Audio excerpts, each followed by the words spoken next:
Welcome back, listeners. Ready for another deep dive? Always? Great. Because today we're getting into something pretty dark. We're looking at Oyinkan Braithwaite's My Sister, the Serial Killer. And, we like to go right to the source. Absolutely. Guy sent in some excerpts of the book, so we're going to use those to unpack this twisted family dynamic. So we've got Korede. Responsible nurse. Yep. And she's got a sister, Ayoola. Beautiful, but deadly. And Korede is constantly having to clean up her messes. And I'm not talking about laundry. No, not quite. One of the things that struck me about this novel is how it just throws you right into the action. Yeah. Like from the very first scene, Yeah. we're in a bathroom with Korede, Okay. scrubbing everything down. There's bleach fumes everywhere, and it's pretty clear that Ayoola's had another accident. Yeah. And you quickly realize, So this isn't the first time this has happened. definitely not. This is a pattern. Wow, so right away we're in it. And the book doesn't shy away from those details either, does it? Like the way Korede describes the cleaning up. It's almost clinical. Yeah. Like she knows how to mask the smell of blood. There's exactly what to do. There's this chilling efficiency to it. Right. It makes you wonder, how many times has she done this before? It's scary to think about. And Mhm. through it all, Ayoola's just Detached. totally. It's Like- like she's just sitting on the toilet seat like it's any other day. Yeah. That contrast is crazy. Is she really that cold-blooded, do you think? Or is she just putting on a show? That's a good question. Is it a coping mechanism? I mean, how else do you deal with something so horrific? It's almost like she can't face reality, which makes you think about Korede's Happy Thoughts notebook, you know? Yeah, that's such a great detail. It's supposed to be full of all these happy memories. Joyful moments. Exactly. But it's practically empty. Such a contrast to their lives. Totally. It's like this little glimpse into how dark things really are, despite how they might appear on the surface. That yearning for normalcy that Korede has, it just jumps right out at you. And then there's the whole body disposal thing. It's intense. Intense is an understatement. They're wrapping the victim in bed sheets, using the lift. Running into a young mother in the hallway. It's wild. It's so darkly comedic, but also incredibly risky. Oh, absolutely. Hmm. Braithwaite manages to blend humor and this macabre situation perfectly. Yeah, it's a tricky balance. And speaking of things that are a little off, we can't forget about the murder weapon. That ornate knife. The one Ayoola inherited from their father. Yeah, that one. And, it's interesting because their father had this weird ritual with that knife, right? He showed off to guests, make up these stories about where it came from. So it makes you wonder, was it more than just a knife to him? Like, did it have some kind of hold on him or maybe even on Ayoola? Right. Like, was it just eccentricity? Yeah. Or was there something darker there? Something he passed on to his daughter? It's unsettling. Definitely gives you chills. And then, of course, Tade enters the scene. A handsome doctor. Every girl's dream. Who naturally falls for Ayoola. And Korede, well, she has a thing for him too. So she's trying to warn him, right, about Ayoola. But it totally comes across as jealousy. Of course it does. Which just makes things even more complicated. Oh, yeah. Talk about a recipe for disaster. Unrequited love and a sister who is literally deadly. Poor Korede. She's really caught in a tough spot, trying to protect Toddy while also trying to keep Ayoola's secret. It makes you think about how far you would go to protect someone you love, even if they've done terrible things. Absolutely. It's a question we all have to wrestle with. Where do you draw the line? And just when you think things can't get any more messed up, there's Muhtar. The coma patient? Right. Korede. She confesses everything to him. Well, he's in a coma. And then he wakes up. Talk about a twist. It's a complete game changer. Now someone else knows her secret. Will he remember? What will he do with that knowledge? The suspense is killing me. I mean, talk about a shock to the system. Right? I can't even imagine waking up from a coma and... Having that be the first thing you hear. Exactly. Right. Like on top of everything else, now she's got to worry about what Muhtar's going to do. It's like her world just got flipped upside down. Totally. And it makes you think about Muhtar too, Oh, absolutely. Waking up to that kind of news. How do you even process that? Poor guy. He's vulnerable, recovering from this coma, and Korede's the one with this heavy secret. It's a lot. Definitely puts their relationship in a whole new light. Like, does he see her as a confidant or a threat? Tough situation. And meanwhile, as if all this isn't enough, things with Ayoola are starting to unravel. Oh, yeah, the walls are closing in. There's the bloody napkin. A neighbor saw something. The police even searched their house. It's getting hard for Korede to keep things under wraps. The tension is seriously building. It's like, how much longer can she keep this up? I know, it's like you're holding your breath, waiting for the other shoe to drop. It makes you think, how far would you go to protect your family? Where do you draw the line? Right. At what point does loyalty turn into something else? Something darker? And then Ayoola goes to Dubai with this married guy, Boyega. Well, let's just say things don't end well for him either. Another accident. You could say that. It makes you wonder, was it really an accident? Or is there something more to it? Right. Like maybe she's not just a pretty face. Maybe there's something more calculated going on. Scary to think about.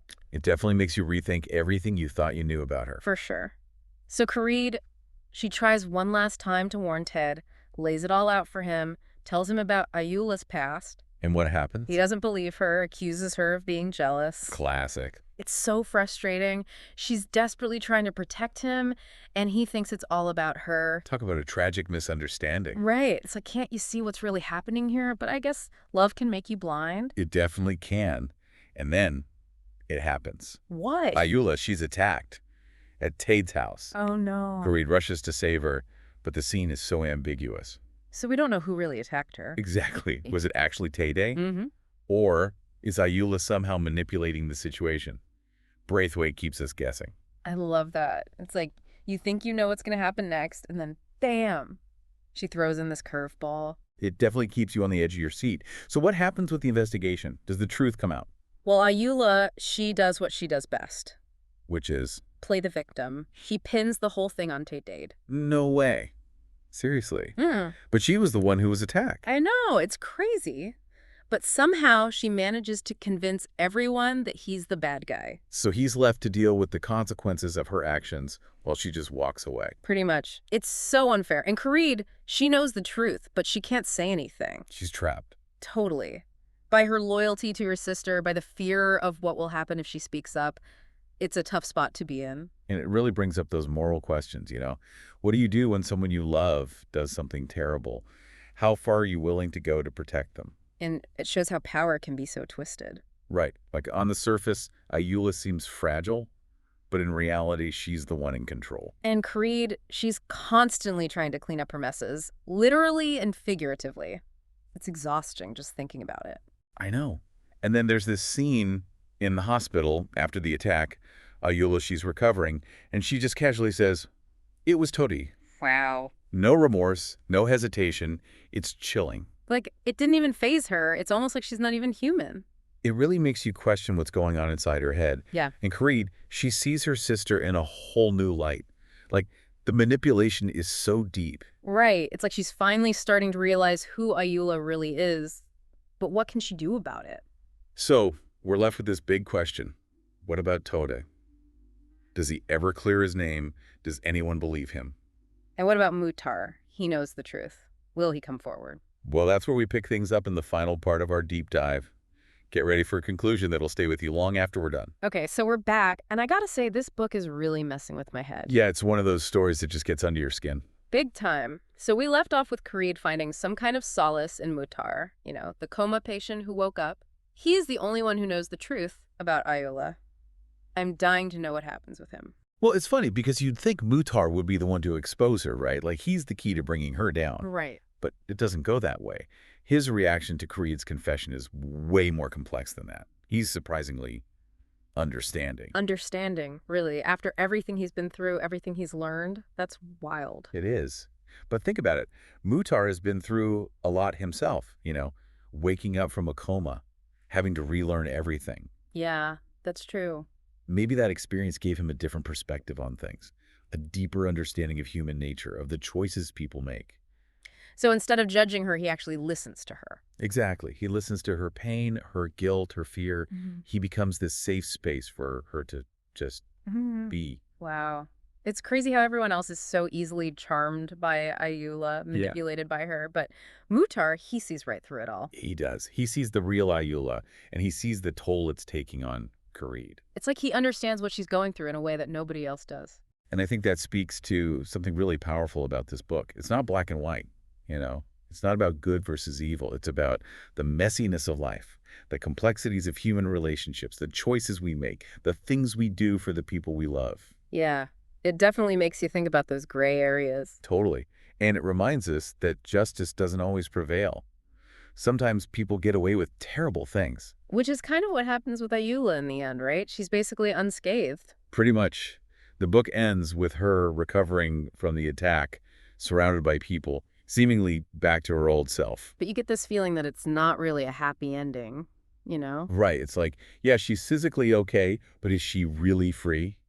Or is she trapped in this cycle of destruction? Maybe the real punishment is that she can't ever truly connect with anyone, can't ever feel real empathy. Yeah, that's a chilling thought. So Braithwaite leaves us with these lingering questions. What's going to happen to Ayoola? Will she ever change? Can Korede ever break free from her sister's influence? It's like the story continues even after you close the book. I know. And it makes you wonder, how well do we really know anyone? Like, what secrets are the people we love hiding from us? Exactly. My Sister, the Serial Killer. It's more than just a thriller, you know. It's a story that makes you think, makes you question everything you thought you knew about family, loyalty, and the lengths we'll go to protect the people we care about. Well said. I think we've done a pretty good job unpacking all the twists and turns of this one. It's definitely a book that stays with you, and that's what we love to do here, right? Get you thinking, get you talking. So until next time, keep those pages turning and keep diving deep with us.